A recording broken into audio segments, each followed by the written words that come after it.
Hello friends, ನೀವು ನೋಡ್ತಾ ಇದ್ದೀರಾ ಈಸಿ ಲೈಫ್ ವಿತ್ ಸೌಮ್ಯ ಕನ್ನಡ. ಇವತ್ತು ನಾನು ನಿಮಗೋಸ್ಕರ ತಂದಿದ್ದೀನಿ ತುಂಬಾ ರುಚಿಯಾಗಿ ಚಿಕನ್ ಗೊಜ್ಜು ರೆಸಿಪಿ. ಒಂದೇ ರೀತಿಯಲ್ಲಿ ಚಿಕನ್ ರೆಸಿಪಿ ನೀವು ಮಾಡಿ ಬೇಜಾರಾಗಿದ್ದರೆ ಈ ರೀತಿಯಲ್ಲಿ ಒಂದ್ಸಲ ಟ್ರೈ ಮಾಡಿ. ತುಂಬಾ ರುಚಿಯಾಗಿರುತ್ತೆ, ದಿಢೀರಾಗಿ ಕೂಡ ಮಾಡ್ಬೋದು. ಹಾಗಾದರೆ ಬನ್ನಿ ವಿಡಿಯೋ ಸ್ಟಾರ್ಟ್ ಮಾಡೋಣ. ಮೊದಲಿಗೆ ಒಂದು ಮಸಾಲ ಪುಡಿನ ತಯಾರಿಸ್ಕೋಬೇಕು. ಒಳ್ಳೆ ರುಚಿ ಕೊಡುತ್ತೆ ಮತ್ತು ಒಳ್ಳೆ ಘಮ ಕೊಡುತ್ತೆ. ಇದರಲ್ಲಿ ನಾನು 1 ಟೇಬಲ್ ಸ್ಪೂನ್ ಧನಿಯಾ ಕಾಳು ಮತ್ತು ಅರ್ಧ ಚಮಚ ಜೀರಿಗೆ, ಅರ್ಧ ಚಮಚ ಸೋಂಪು ಮತ್ತು ಮೆಣಸು ಕಾಳು ಅರ್ಧ ಚಮಚ, ಚಕ್ಕೆ ಒಂದು 3 ಚಿಕ್ಕ ಪೀಸು, ಲವಂಗ 3 ರಿಂದ 4, ಒಂದು ಅನಾನಸ್ ಹೂವು ಮತ್ತು ಒಂದು ಪಲಾವ್ ಎಲೆ ತೊಗೊಂಡಿದ್ದೀನಿ. ಇದನ್ನೆಲ್ಲ ಒಂದು ಮಿಕ್ಸರ್ ಜಾರ್ಗೆ ಹಾಕೋಬೇಕು. ಪಲಾವ್ ಎಲೆ ನೋಡಿ ಚಿಕ್ಕದು ಒಂದೇ ಒಂದು ತೊಗೊಂಡಿದ್ದೀನಿ. ಜಾಸ್ತಿ ತೊಗೊಳಕ್ಕೆ ಹೋಗಬೇಡಿ, ಇಲ್ಲಾಂದರೆ ಇದ್ರದ್ದೇ ಬೇರೆ ಥರ ಸ್ಟ್ರಾಂಗ್ ಫ್ಲೇವರ್ ಬಂದ್ಬಿಡುತ್ತೆ, ಅಷ್ಟೊಂದು ಚೆನ್ನಾಗಿರಲ್ಲ. ಇವಾಗ ಪುಡಿ ಮಾಡ್ಕೊಳ್ಳೋಣ ಈ ಮಸಾಲೆನ. ಇವಾಗ ಇದು ಪುಡಿ ಆಗಿದೆ. ಇವಾಗ 3/4 kg ಚಿಕನ್ ತೊಗೊಂಡಿದ್ದೀನಿ. ಚೆನ್ನಾಗಿ ತೊಳೆದ್ಬಿಟ್ಟು ಇದರಲ್ಲಿರೋ ಎಕ್ಸ್ಟ್ರಾ ನೀರೆಲ್ಲ ತಗೊಬಿಟ್ಟಿದ್ದೀನಿ. ಈಗ ಪುಡಿ ಮಾಡಿಟ್ಟಿದ್ವಲ್ಲ ಆ ಮಸಾಲೆ ಪುಡಿನ ಸೇರಿಸ್ಕೋಬೇಕು. ಎಲ್ಲನೂ ಸೇರಿಸ್ಕೋಬೇಕು. ಹಾಗೂ ಇದ್ರ ಜೊತೆಗೇ ರುಚಿಗೆ ತಕ್ಕಷ್ಟು ಉಪ್ಪು, ಅಚ್ಕಾರದ ಪುಡಿ 1 ಚಮಚ ಮತ್ತು ಅರಿಶಿನದ ಪುಡಿ ಸ್ವಲ್ಪ ಹಾಕ್ಕೊಂಡಿದ್ದೀನಿ. ಖಾರ ನೋಡ್ಕೊಂಡು ಹಾಕ್ಕೊಳ್ಳಿ, ಯಾಕಂದರೆ ಕಾಳು ಮೆಣಸನ್ನು ಹಾಕ್ಕೊಂಡಿದ್ದೀವಿ, ಅಚ್ಕಾರದ ಪುಡಿನೂ ಹಾಕೋತಾ ಇದ್ದೀನಿ. ಆಮೇಲೆ ಮುಂದಕ್ಕೆ ಹಸಿಮೆಣ್ಸಿನ್ಕಾಯಿ ಕೂಡ ಹಾಕೋತೀನಿ. ಅದಕ್ಕೆ ಖಾರ ನೋಡ್ಕೊಂಡು ಹಾಕ್ಕೊಳ್ಳಿ, ಇಲ್ಲಾಂದರೆ ಜಾಸ್ತಿ ಆಗ್ಬಿಡುತ್ತೆ. ಇವಾಗ ಇದ್ರ ಜೊತೆಗೇ 1.5 ಟೇಬಲ್ ಸ್ಪೂನ್ ಶುಂಠಿ ಬೆಳ್ಳುಳ್ಳಿ ಪೇಸ್ಟ್ ಸೇರಿಸ್ಕೊತಾ ಇದ್ದೀನಿ. ಹಾಗೂ ಈರುಳ್ಳಿನ ಫ್ರೈ ಮಾಡ್ಕೊಂಡು ಸೇರಿಸ್ಕೋಬೇಕು. 2 ದೊಡ್ಡ ಸೈಜ್ ಈರುಳ್ಳಿನ ಚೆನ್ನಾಗಿ ಈ ಥರ ನೋಡಿ ಬ್ರೌನ್ ಆಗೋವರೆಗೂ ಫ್ರೈ ಮಾಡಿಕೊಂಡು ಕೈಯಿಂದನೇ ಸ್ವಲ್ಪ ಮುರಿದ್ಬಿಟ್ಟು ಸೇರಿಸ್ಕೊತಾ ಇದ್ದೀನಿ. ಈರುಳ್ಳಿನ ಏನು ಪೇಸ್ಟ್ ಮಾಡೋದೇನು ಬೇಕಾಗಿಲ್ಲ, ಕೈಯಲ್ಲೇ ಸ್ವಲ್ಪ ರಫಾಗಿ ಮುರ್ಕೊಂಡ್ರೆ ಸಾಕು. ಈ ಥರ ಒಳ್ಳೆ ರುಚಿ ಬರುತ್ತೆ. ಫ್ರೈ ಮಾಡ್ಕೊಂಡೇ ಸೇರಿಸ್ಕೋಬೇಕು. ನಂತರ 2 ಟೊಮೊಟೊನ ಪೇಸ್ಟ್ ಮಾಡ್ಕೊಂಡು ಸೇರಿಸ್ಕೊತಾ ಇದ್ದೀನಿ. ಟೊಮೊಟೊನ ಬೇಕಾದ್ರೆ ತುಂಬ ಸಣ್ಣಗೆ ಹೆಚ್ಕೊಂಡು ಬೇಕಾದ್ರೂ ಹಾಕೋಬೋದು, ಅಥವಾ ಈ ಥರ ಪೇಸ್ಟ್ ಮಾಡ್ಕೊಂಡು ಬೇಕಾದ್ರೂ ಸೇರಿಸ್ಕೋಬೋದು. ಈಗ ಇದನ್ನೆಲ್ಲ ಚೆನ್ನಾಗಿ ಮಿಕ್ಸ್ ಮಾಡ್ಕೋಬೇಕು.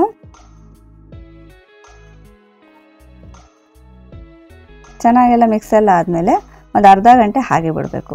ಏನು ಮಸಾಲೆ ಎಲ್ಲ ಹಾಕಿದ್ದೀವಲ್ಲ ಅದೆಲ್ಲ ಚೆನ್ನಾಗಿ ಹಿಡಿಯುತ್ತೆ ಚಿಕನ್ಗೆ.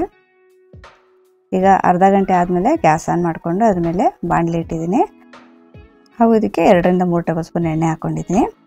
ಎಣ್ಣೆ ಇದು ನಾವು ಈರುಳ್ಳಿ ಹುರಿದಿದ್ನಲ್ಲ ಅದೇ ಎಣ್ಣೆ, ಅದಕ್ಕೆ ಸ್ವಲ್ಪ ಕಲರ್ ಚೇಂಜ್ ಆಗಿದೆ. ಎಣ್ಣೆ ಬಿಸಿ ಆದಮೇಲೆ ಇದಕ್ಕೆ ಮ್ಯಾರಿನೇಟ್ ಮಾಡಿದ್ವಲ್ಲ ಆ ಚಿಕನ್ನ ಸೇರಿಸ್ಕೊತಾ ಇದ್ದೀನಿ.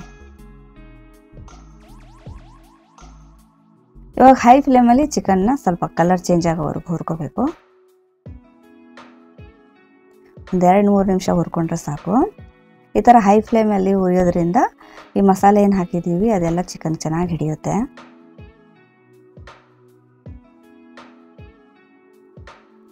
ನೋಡಿ, ಇದನ್ನ ಒಂದು 3-4 ನಿಮಿಷ ಚೆನ್ನಾಗಿ ಹುರ್ಕೊಂಡಿದ್ದೀನಿ. ಇವಾಗ ಇದಕ್ಕೆ ಸ್ವಲ್ಪ ನೀರು ಸೇರಿಸ್ಕೋಬೇಕು. ಒಂದು ಅರ್ಧ-ಮುಕ್ಕಾಲು ಕಪ್ ನೀರು ಹಾಕ್ಕೊಂಡ್ರೆ ಸಾಕು. ಯಾಕಂದರೆ ಈ ಗ್ರೇವಿ ತುಂಬ ನೀರು ಥರ ಇರಲ್ಲ, ಸ್ವಲ್ಪ ಡ್ರೈ ಇರುತ್ತೆ. ಹಾಗೂ ಚಿಕನ್ ಬೇಯೋಕ್ಕೆ ಇಷ್ಟು ನೀರು ಸಾಕು. ಒಂದ್ಸಲ ಉಪ್ಪು ಚೆಕ್ ಮಾಡಿಕೊಂಡು ಮುಚ್ಚಿಬಿಟ್ಟು ಲೋ ಫ್ಲೇಮಲ್ಲಿ ಚಿಕನ್ ಕಂಪ್ಲೀಟಾಗಿ ಬೇಯೋವರೆಗೂ ಬೇಯಿಸ್ಕೋಬೇಕು. ಮಧ್ಯೆ ಸ್ವಲ್ಪ ಮುಚ್ಚಳ ತಕ್ಕೊಂಡು ತಿರುಗಿಸ್ಕೋಬೇಕು, ಇಲ್ಲಾಂದರೆ ತಳ ಎಳೆದ್ಬಿಡುತ್ತೆ. ಇವಾಗ ಈ ಚಿಕನ್ ಚೆನ್ನಾಗಿ ಕಂಪ್ಲೀಟಾಗಿ ಬೆಂದಿದೆ ಮತ್ತು ಟೆಕ್ಸ್ಚರು ಕರೆಕ್ಟಾಗಿದೆ, ತುಂಬ ತೆಳ್ಳನೂ ಇಲ್ಲ. ಅಕಸ್ಮಾತ್ ತುಂಬಾ ನೀರು ಥರ ಇದ್ದರೆ ಹೈ ಫ್ಲೇಮಲ್ಲಿ ಒಂದು 2 ನಿಮಿಷ ಕುಕ್ ಮಾಡ್ಕೊಬಿಟ್ರೆ ಡ್ರೈ ಆಗಿಬಿಡುತ್ತೆ. ಈಗ ಈ ಟೆಕ್ಸ್ಚರ್ ಕರೆಕ್ಟಾಗಿದೆ, ಯಾಕಂದರೆ ಗ್ಯಾಸಿಂದ ಇಳಿಸಿದ ಮೇಲೆ ಇದು ಸ್ವಲ್ಪ ಗಟ್ಟಿ ಆಗಿಬಿಡುತ್ತೆ. ಲಾಸ್ಟಲ್ಲಿ ಚಿಕನ್ ಇಡ್ಸೋಕ್ಕೆ ಮುಂಚೆ ಸ್ವಲ್ಪ ಕೊತ್ತಂಬರಿ ಸೊಪ್ಪು, ಸ್ವಲ್ಪ ಕರಿಬೇವಿನ ಸೊಪ್ಪು, ಸ್ವಲ್ಪ ಹಸಿಮೆಣಸಿನ್ಕಾಯಿನ ಹಾಕೋತಾ ಇದ್ದೀನಿ.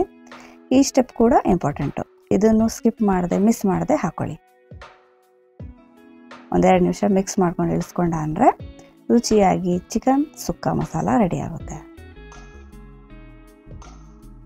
ಈ ರೀತಿಯ ಚಿಕನ್ ಗೊಜ್ಜನ್ನ ಒಂದ್ಸಲ ಟ್ರೈ ಮಾಡಿ ನೋಡಿ, ತುಂಬಾ ಇಷ್ಟಪಟ್ಟು ತಿಂತೀರಾ. ಮತ್ತು ಜಾಸ್ತಿ ಟೈಮು ತಗೊಳ್ಳಲ್ಲ ಮತ್ತು ತುಂಬಾ ಈಸಿಯಾಗಿ ಇದನ್ನು ಮಾಡ್ಕೋಬೋದು. ಇವತ್ತಿನ ವಿಡಿಯೋ ನಿಮ್ಗೆ ಇಷ್ಟ ಆದರೆ ಪ್ಲೀಸ್ ನನ್ನ ಚಾನಲ್ನ ಸಬ್ಸ್ಕ್ರೈಬ್ ಮಾಡ್ಕೊಳ್ಳಿ, ವಿಡಿಯೋನ ಲೈಕ್ ಮಾಡಿ. Thank you for watching.